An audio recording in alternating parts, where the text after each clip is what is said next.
Thank you, Mr. Speaker. I personally believe that all of us are born with ability to tell right from wrong.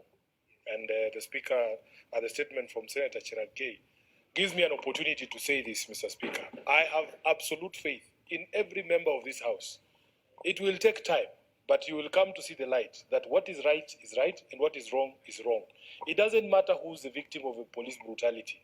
It is wrong because Kenyans envisaged a service, moving away from a force.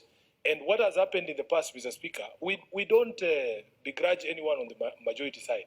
We understand why you have to do what you do all the time. When you see police bludgeoning us in the streets, we understand why you need to celebrate. But the good thing is that in the fullness of time, I can see the light is shining all the way on the majority side. It's starting on this side. Senator Mungatana was the first to see the light. Senator Kalonzo these days is very reasonable. I can see now my brother Cherargei.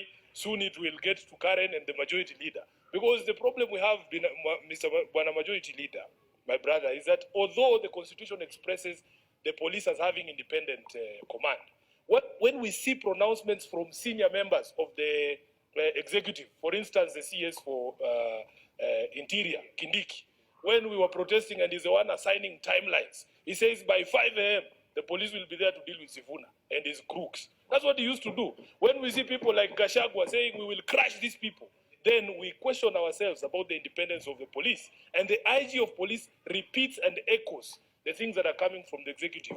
Then that line between the police and the executive becomes blurred. We will condemn every single incident where police are abusing their power. I am not in the habit, by the way, of laughing at people who used to laugh at me.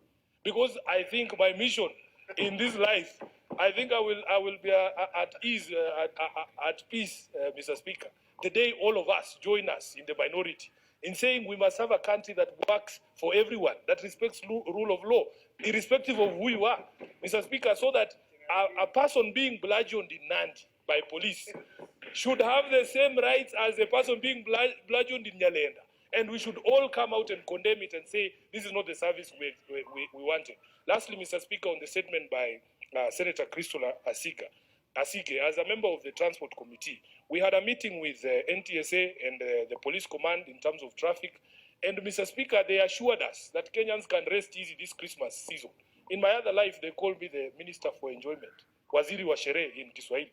Mr. Speaker, we don't want this harassment we see on the roads, especially during the festive seasons.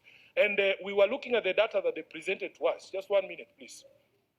The data that was presented to us, Mr. Speaker, it does not support some of the efforts we see in terms of what causes road accidents. Senator Sifuna, your time is up. Senator Veronica.